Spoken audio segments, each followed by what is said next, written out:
Good afternoon. I'm Anja Roden. I'm one of the thoracic pathologists here at Mayo Clinic in Rochester, and I'm also one of the medical directors in the immunostains lab. Today, I will give you an update on the WHO 2021 classification for lung tumors. I have nothing to disclose. We will be talking about some new entities and also some changes in the terminology in the 2021 WHO classification of lung tumors. Specifically, we will talk about thoracic SMARCA4 deficient undifferentiated tumors and bronchial adenoma ciliated muconodular papillary tumors. We will also discuss the nomenclature in small biopsies. Although this is not new, it often leads to some confusion. And then in the end, we will discuss spread through air spaces or stairs. As you know, lung cancer unfortunately is still the leading cause of death among cancers in the United States in males and females. However, the incidence of subtypes of lung cancer have changed over the years, and although this graph is from Canada, the SEERS data are very similar. As you can appreciate, large cell carcinomas have decreased in their incidence rate, and that is due to us being more able to subtype lung cancers because we have immunostains now. We also see that small cell carcinomas and squamous cell carcinoma incidence is going down. On the other hand, the incidence of lung adenocarcinomas is going up. These changes are thought, at least in part, due to differences in the manufacturing of cigarettes and also due to some smoking habits. Unfortunately, 26% of non-small cell lung carcinoma patients are only alive 5 years after the diagnosis. The 5-year survival rate for metastatic disease is only 6% with chemotherapy, but it is 15 to 50% if the patients are eligible for targeted therapies or immunotherapies. And therefore, biomarker testing is really important to identify these patients who are actually eligible for these kind of therapies. In regards to the 2021 WHO classification of lung tumors, there have been no major changes. However, there have been a few new entities and some terminology has also changed. New entities include thoracic SMARCA4 deficient undifferentiated tumors and bronchial adenoma ciliated muconodular papillary tumors. Lymphoepithelioma-like carcinomas are now termed lymphoepithelial carcinoma, and the enteric adenocarcinomas are now termed enteric type adenocarcinomas to keep consistency amongst all thoracic tumors. We are also using the 8th edition of the HACC UICC TNM staging that was published in 2017. Let's start with a thoracic SMARCA4 deficient undifferentiated tumor. This is an example of a 66-year-old gentleman who was a smoker and who presented with a left suprahilar mass. He also was found to have additional masses in the right lung, liver, and adrenal gland. A biopsy was performed, which mainly shows necrosis, as you can appreciate here.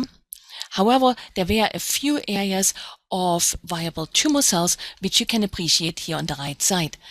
These tumor cells are of epithelioid cytology, many with prominent nucleoli. They show a slightly discohesive growth pattern, and some of the tumor cells have actually a rhabdoid cytology in that we have an eccentric nucleus with a prominent nucleolus and eosinophilic cytoplasm. The differential diagnosis included polydifferentiated non-small cell carcinoma, lymphoma because of the slightly discohesive growth pattern, malignant melanoma, and sarcoma.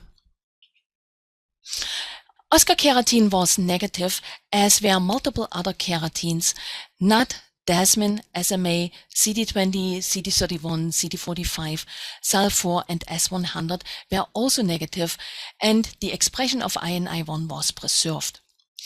Because of the presentation of the patient, together with the rhabdoid morphology and the immunophenotype, we were thinking about a SMARCA4 deficient undifferentiated tumor, and a BRG1 was performed. BRG1 is a protein that is encoded by SMARCA4, and the expression of BRG1 is lost in the tumor cells with a preserved internal control in the non-neoplastic cells. So here, for instance, the endothelial cells still express BRG1, and that positive internal control is really important in immunostains that look for loss of expression, because otherwise we don't know if the stain actually worked. With that immunophenotype, this was indeed a thoracic SMARCA4 deficient undifferentiated tumor. These tumors occur at a median age of 39 to 59 years old with a broad age range. There is a male and smoker predominance, and these tumors are rapidly progressive. They most commonly occur in the mediastinum, followed by the pulmonary hilum and the pleura with or without chest wall involvement. They often are already present at multiple sites, and metastatic disease is usually also present at time of presentation. And these are in general large tumors. They are often characterized by a rhabdoid morphology or a polydifferentiated morphology. Again, rhabdoid here, as you can appreciate, with the pink cytoplasm and the eccentric nucleus.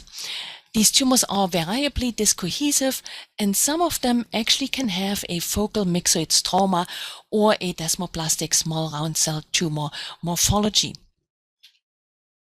They are characterized by the loss of BRG1 and usually also BRM expression. As you can appreciate here on the right side, the tumor cells are negative for BRG1. Again, we do have a nice internal positive control. They show preserved expression of INI1, and they are commonly also positive for SOX2, CD34, and or SALL4. Keratin staining may be very focal. Claudin-4, TTF1, and synaptophysin can also be focally expressed, but they are negative for Dasmin, NAT, S100, and P40. SMARCA4 is a member of the SWI-SNF chromatin remodeling complex, which is a tumor suppressor that regulates transcription and promotes cell differentiation. There is a biallelic inactivation of SMARCA4 in these tumors. However, so far no germline SMARCA4 mutation has been identified in these patients. Often these tumors also show a TP53 mutation. The median survival is quite short, often due to local complications, and these tumors only have a very limited response to chemotherapy and surgery. The differential diagnosis is broad and includes NAT carcinoma, germ cell tumors, neuroendocrine carcinomas, lymphomas, melanomas, and sarcomas.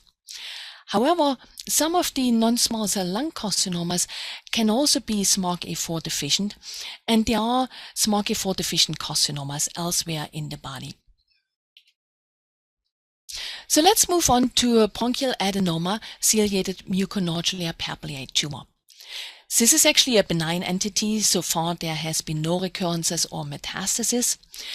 These are peripheral and peribronchial tumors. They are not associated with proximal bronchi. On CT scan, they usually show as solid or ground glass nodules. Some may show cavitation.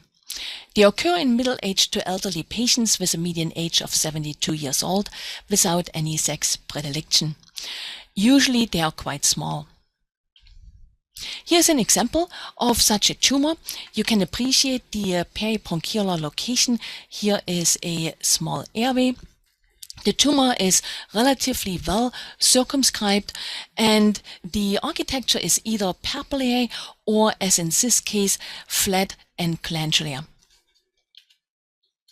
On higher power, again, we see in this case the glandular and flat architecture, and there is some mucin within the glands. On high power, in this case, we do have nicely ciliated cells, and there is a bilayered architecture in that we have a basal layer which expresses P40 and a luminal layer which may express TTF1. So TTF1 and P40 might be helpful in these cases. As I said, they are peribronchial, they are either papillae or flat, and they are bilayered with a luminal epithelial cells, which are mucous cells and ciliated cells, or cells that may resemble type 2 pneumocytes and club cells. And then underneath there is a continuous basal cell layer that will be positive for P40, and because of that architecture, P40 and TTF1 may be helpful. There's usually no nuclear atypia and mitotic activity is really low. However, some of these adenomas or tumors actually do show some molecular alterations, including BRAF, EGFR, KRAS, HRAS, ALK, and AKT1. And so BRAF and ALK immunostains might also be helpful in these entities. The diagnosis certainly includes an adenocarcinoma, including the adenocarcinoma in situ, but these tumors lack the continuum of basal cell layer and they also lack deciliation. Papillomas occur centrally and endobronchial and not in the vicinity to small airways. And I show you here a case of peribronchial metaplasia. You see the small airway here and the extension of the ciliated epithelium into the adjacent alveoli. This metaplasia lacks the expression of BRAF and ALK. It does have ill-defined borders. It's often multicentric because it occurs in a background of interstitial lung disease or small airways disease. On high power, again, you can see nicely ciliation as in the bronchial adenomas and tumors. However, this is more irregular and has ill-defined borders, and again, look for the interstitial lung disease or small airways disease in the background. So the nomenclature of small biopsies did not change in the 2021 WHO classification, but as I alluded to earlier, it often raises some confusion, and therefore I just want to spend a few minutes on that nomenclature. If the biopsy shows clear morphological features of adenocarcinoma or squamous cell carcinoma, for instance, because we do see a glandular pattern or we see keratinization and intercellular bridges, in those cases we should call out adenocarcinoma or squamous cell carcinoma. If we only see a lipidic pattern, we should term it adenocarcinoma with lipidic pattern C comment, and in the comment we should say, although we don't see invasion in the biopsy, these features can be seen in adenocarcinoma in situ, minimally invasive adenocarcinoma, and invasive adenocarcinoma, and that distinction requires a resection specimen. If we do need stains to make the distinction between adenocarcinoma and squamous cell carcinoma, we should term it non-small cell carcinoma favor adenocarcinoma or favor squamous cell carcinoma. In cases that appear to be pleomorphic carcinoma, because we do see spindle cells or giant cell features, we should call it non-small cell carcinoma with spindle and or giant cell features. In cases where we find an adenocarcinoma component and the squamous cell carcinoma component, or in cases which we cannot further subtype, we should call it non-small cell carcinoma, not otherwise specified. If the features are those of a small cell carcinoma, we can call it a small cell carcinoma. However, if the features are resembling a large cell neuroendocrine carcinoma, we should term it non-small cell carcinoma with neuroendocrine morphology and positive neuroendocrine markers, possible large cell neuroendocrine carcinoma. Here's an example of a 77-year-old woman who was found to have a 0.8 centimeter nodule in the right upper lobe lung. That was an incidental finding, and you can appreciate it over here. Because the patient had a medically complex history, she was not a surgical candidate, and therefore a needle core biopsy was performed. That biopsy shows clusters of neoplastic cells in a desmoplastic stromal reaction. On high power, these cells are of epithelioid cytology with ample cytoplasm and round to oval nuclei, many with prominent nucleoli. However, there is no gland formation or keratinization, and we didn't also see any intercellular bridges. Therefore, although this looks like a non-small cell carcinoma, the distinction between adenocarcinoma and squamous cell carcinoma cannot be made on the H&E, and therefore TTF1 and P40 were performed, and as you can appreciate, the tumor cells were positive for TTF1 and negative for P40, and therefore the tumor was signed out as invasive non-small cell carcinoma favor adenocarcinoma. Here's an example of a 77-year-old woman who clinically was thought to have a recurrent lung carcinoma. On low power, we appreciate nests of tumor cells, so a solid pattern, but there are clearly also gland formations over here. On high power, here are the nests of tumor cells in a desmoplastic stromal reaction. There is no keratinization or gland formation, but in other areas we do appreciate gland formation and maybe even a micropapillary pattern. So these solid areas could be a solid component of an adenocarcinoma or a squamous cell carcinoma component. Therefore, immunostains were performed, which show that the glandular component is positive for TTF1 and the solid component is positive for P40. Now, this should be signed out as a non-small cell carcinoma not otherwise specified, and squamous cell and adenocarcinoma patterns are both present, and then see comment. And in the comment, we can say something like, although this could represent an adenosquamous carcinoma, this diagnosis cannot be established on a biopsy. And that is because you do need at least 10% of each component in a resection specimen to establish that diagnosis. As I talked about before, we really need to try to preserve as much tissue as we can so that we give the patients a chance to have biomarkers tested and to possibly be eligible for targeted therapy or immunotherapy. So what can we do to preserve as much tissue as possible in these small biopsies? First of all, we should try to divide the course into at least 2 tissue blocks. IHC should be only done if morphology requires IHC. We could consider dual stains such as TTF1 and P40, and since those two are both nuclear stains, one should be coupled with a red chromogen and one with a brown chromogen, and then we can distinguish TTF1 staining from P40 staining. We could use P40 in combination with napsin. Napsin is a cytoplasmic stain and P40 a nuclear stain. Or we could combine CK5 with TTF1. TTF1 is a nuclear stain and CK5 a membranous and cytoplasmic stain, so that would be another good combination. Neuroendocrine markers should only be performed if the morphology is really suggestive of a neuroendocrine neoplasm. If we order stains, we also should get some unstained slides for potential biomarker testing.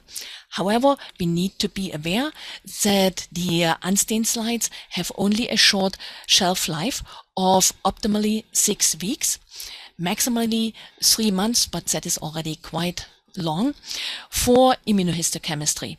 We still can use these unstained slides for molecular markers. We are back to the example of the patient with the adenocarcinoma and the squamous cell carcinoma component. Looking at the dual stain of TTF1 and P40, TTF1 is positive in the glandular component. It's indicated by this brown stain, and P40 highlights the squamous cell carcinoma component, as you can see here with the red stain. If we use a combination of TTF1 and CK5, again here on the right side is the glandular component that is highlighted by TTF1, and on the left side the squamous component, which is highlighted by CK5. Our last entity we want to discuss is spread through airspace, or STAS. Now, STAS has been already mentioned in the 2015 WHO classification, but now we do have to comment on that in resection specimens. And since this is a somewhat new terminology, I just wanted to make sure we are all familiar with that. Stas means there are tumor cells within air spaces beyond the edge of the main tumor. This can be present in 15 to over 50% of non-small cell carcinomas, but it also can be found in small cell carcinomas. Patterns include micropergolae structures, solid tumor cell nests, and discohesive single tumor cells. As I said, they can occur in adenocarcinomas, squamous cell carcinomas, any subtype of neuroendocrine neoplasms, or pleomorphic carcinomas. Stas should not be included into the tumor size. And here's an example. You can appreciate the adenocarcinoma, and the green line shows you the edge of the tumor, and clearly there are some tumor cell clusters in air spaces that are away from the main edge of the tumor.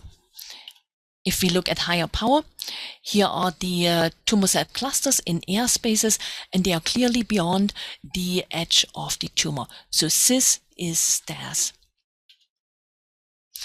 Stas has been associated with reduced recurrence-free and overall survival in any stage lung adenocarcinomas, and it has also been associated with a more aggressive pathologic features, KRAS mutations in stage 1 and 2 adenocarcinoma, amongst other associations. Limited resections, such as wedge resections or segmentectomy, may be at an increased risk for recurrence when compared to lobectomy if Stas is present. And if Stas is present in a sublobar resection, such as segmentectomy or wedge resection, this might be an indication for subsequent lobectomy. However, more studies really need to be performed to be certain about that. So in summary, we talked about thoracic SMARCA4 deficient undifferentiated tumors and bronchiolar adenoma, ciliated muconodular papillary tumors. We discussed small biopsies and their nomenclature, and also talked a little bit about how we may be able to preserve tissue in these biopsies. And then in the end, we discussed spread through airspace. And with that, I would like to thank you for your attention. If you ever have any questions, please don't hesitate to contact me. And if you want to look at any references, here they are. Thank you very much.